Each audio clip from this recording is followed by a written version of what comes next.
Fala galera, você está no canal Thiago Gatilho, meu nome é Thiago e hoje vamos iniciar uma série de vídeos falando sobre processos de portes que foram deferidos e alguns indeferidos e pontuando ao decorrer do relato motivos que eu acredito que foram cruciais para o deferimento ou indeferimento. Então, deixa o curtir aí já para facilitar o acesso desse vídeo para outras pessoas. Senta na cadeira e vamos embora para o vídeo.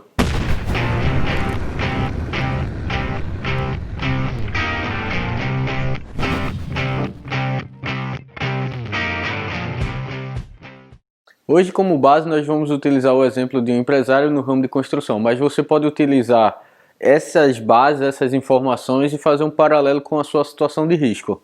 No ramo da comercialização do material de construção, existe uma forma muito dinâmica de fechar negócios. Então, você faz o pedido e já quer de imediato que o material chegue na sua obra, e isso faz com que os seus gerentes e os responsáveis pela venda tenham uma autonomia muito grande em relação à negociação de preço, fechar pedido, mandar a expedição, e nesse caso em especial o gerente ele estava desviando vendas dessa empresa para outra empresa, que mais tarde se descobriu que ele era sócio dessa outra empresa, e isso causou um abalo muito grande nas finanças, na saúde financeira dessa empresa, gerando assim uma condição que ele não conseguia pagar os seus fornecedores e contraiu dívidas enormes.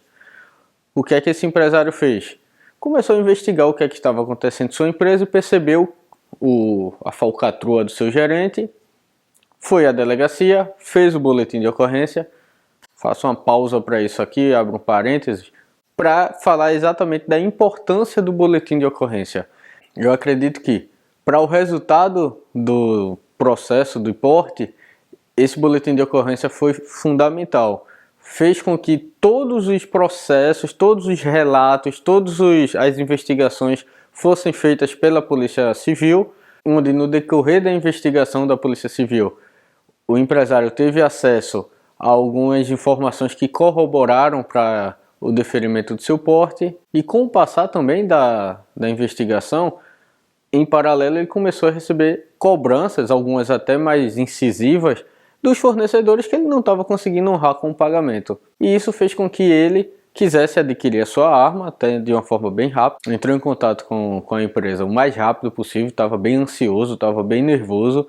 Entrou com pedido de aquisição, pediu urgência no pedido de aquisição, entrou com pedido de porte, pediu urgência também para o pedido de porte. Foi feito várias solicitações, protocoladas várias solicitações à Polícia Federal, ao Sinarme, para que dessem celeridade ao processo de porte, porque o processo de porte infelizmente é altamente demorado. E na confecção do pedido de porte, do processo, mais especificamente na declaração de efetiva necessidade, lembra daquele BO? Tudo que tinha no BO a gente transcreveu de uma forma mais fácil para o entendimento do parecerista, informou também nomes, detalhes do processo, detalhes da ameaça, detalhes da rotina, detalhes da família desse empresário, coisas que fundamentassem o risco individual que ele vinha sofrendo. E aqui eu faço mais uma pausa do relato para falar sobre um ponto que eu acho importantíssimo. Não adianta nada você chegar e ficar falando sobre a criminalidade do Brasil, a criminalidade do estado ou a criminalidade da região em que você vive. Isso é papel de polícia, você está pedindo porte de armas para defender a sua vida. Então, infelizmente, o entendimento que tem que ser feito lá na declaração de efetiva necessidade é porque você está correndo risco. Eu repito sempre essa parte, mas é fundamental. O risco é o seu, não se deve tratar de riscos genéricos.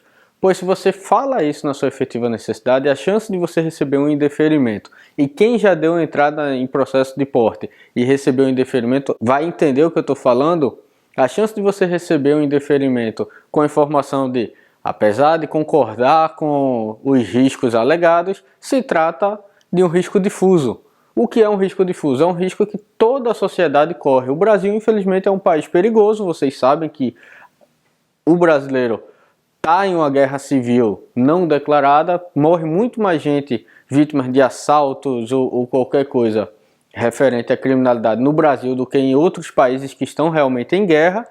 Só que a segurança pública é a responsável pela segurança pública. São os policiais. A gente tem que pedir o porte na consciência que o porte é para nossa defesa. Então, você sempre tem que ser o mais objetivo e o mais individualista possível no pedido de porte de armas. Passado alguns dias do pedido protocolado, foi agendada uma entrevista onde o delegado quis conversar diretamente com o empresário, com o requerente, e o requerente teve que reapresentar, reafirmar tudo que estava contido na efetiva necessidade de uma forma que o delegado enxergasse que não era um modelo de efetiva necessidade, era uma forma que não batia com a realidade. Por isso que todo mundo que me pede, Tiago, me manda um modelo de efetiva necessidade de porte, não vai adiantar. Se você fizer uma coisa genérica, você vai ser indeferido, porque cada pessoa tem o seu risco. A ideia dessa série de vídeos que a gente está fazendo é essa. Eu estou dando alguns exemplos de portes diferidos e você vai fazer um paralelo com a sua situação. Porque não adianta tu pegar o formato de Joãozinho e jogar para a tua realidade. É diferente. Então, seja individualista no seu pedido. Não adianta se comparar, não adianta tentar fazer uma coisa genérica. É o mais individual possível. Hoje não está tendo mais as entrevistas devido ao que está acontecendo no mundo, mas se voltar, ou não sei bem como é que vai ser no futuro, uma coisa que eu sempre falei, sempre bato na tecla é: a arma, ela faz parte de um conjunto de situações, conjunto de atitudes para sua segurança. Não adianta você chegar no delegado e dizer que você é um aficionado por armas, ou dizer que você gosta da arma. Não, eu sempre falei isso. Trate a arma, principalmente na entrevista, como: velho, eu não estou feliz por estar pedindo porte. Eu não tenho essa ânsia do porte. Eu estou pedindo porte por minha necessidade. Não é porque eu vejo isso de alguma forma de vaidade. E eu tenho percebido muito isso. Muita gente tem intenção em ter o porte de arma, não é nem pelo risco. O risco todo brasileiro corre, como eu já falei. Mas na minha opinião, muitos querem a arma para ser um diferencial, para ser o destaque, para ser o cara que tem algo que o outro não tem. A gente não pode ter esse tipo de visão na frente do delegado. O delegado não pode enxergar isso no requerente. E conversando com muitas pessoas que são envolvidas nesse processo do porte, com o passar do tempo eu percebi que muitos deles não gostam de dar o deferimento de porte para pessoas que eles enxergam como entusiastas de arma. Por isso que eu sempre falo, vai na tranquilidade.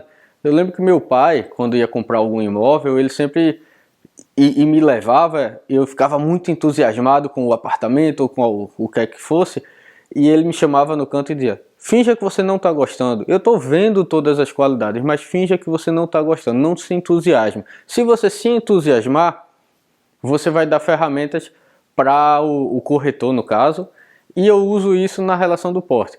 Não chegue, não, porque a arma isso, a arma aquilo. Não, vai lá e, pô, senhor, o meu risco é esse, a minha situação é essa. Não toque nem no assunto da arma. Fale do... Ele não está querendo saber qual é o modelo da arma, ele não está querendo saber se você é CAC, se você é atirador, ele está querendo saber do seu risco, porque ele está avaliando o seu risco, entendeu? Então, mais uma vez eu falo, você pode ter todos os cursos do mundo, isso é ótimo para a sua segurança e ótimo para a sua habilidade no uso.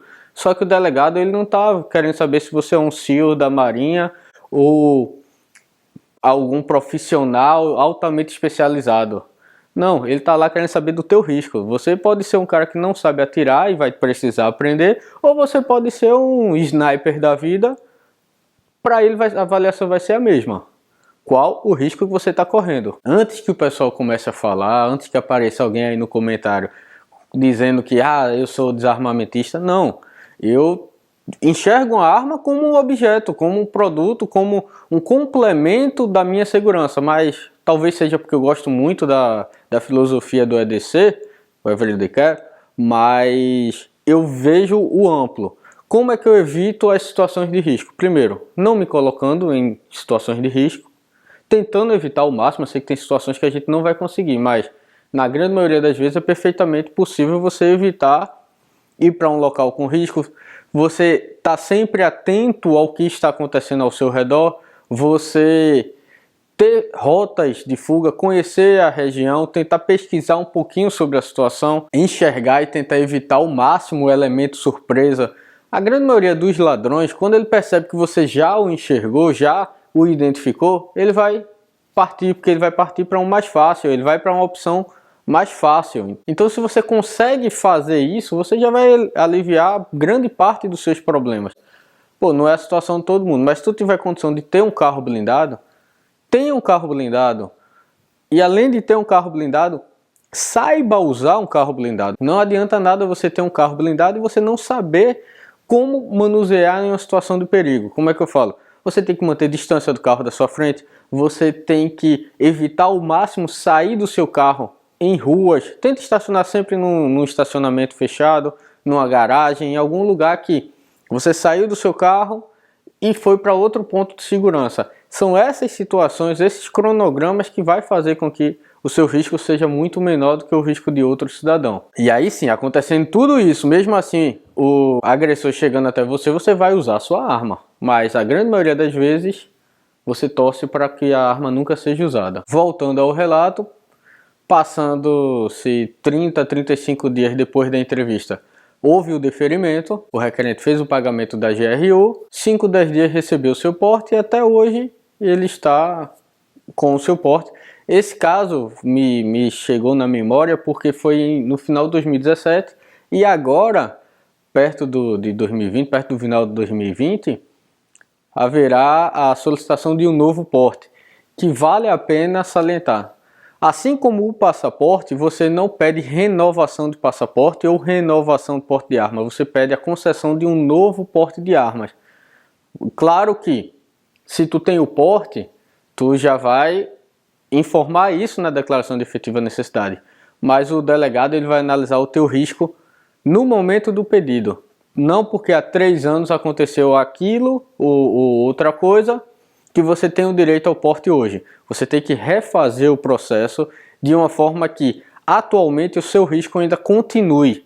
Se ele mudou por algum motivo, talvez o seu delegado venha indeferir, ou se mudou o delegado, se mudou o entendimento do agente, talvez você tenha um indeferimento. Aí você vai recorrer, você vai entrar com mandado de segurança, ou vai recorrer para Brasília, que é o que eu sempre aconselho, principalmente quem já tem porte. Se houver um indeferimento, você tem aí um prazo para recorrer, recorre diretamente a Brasília e lá normalmente é mais brando o entendimento para quem tem o porte e está pedindo um novo porte. Para você que chegou até aqui, meu muito obrigado. Se inscreve no canal, ativa o sininho que na próxima semana vai vir outro vídeo falando sobre isso. A gente vai falar sobre um exemplo para advogado, para um médico do SAMU, que é um médico socorrista, para uma pessoa que não teve nada, que o porte dele foi deferido, mas não tinha nada a ver com a profissão dele, e sim com o risco que ele estava sofrendo por uma determinada situação. Comenta aí embaixo algum ponto que você achou interessante, algum ponto que você discorda, bora conversar. Como eu sempre falo, a intenção desse canal é a gente conversar nos comentários e tentar chegar no entendimento legal, tentar facilitar para todo mundo essa ideia do porte, porque quanto mais conhecimento a gente tiver em relação ao pedido de porte, maior vai ser a chance do deferimento de quem realmente está correndo risco. Valeu, galera!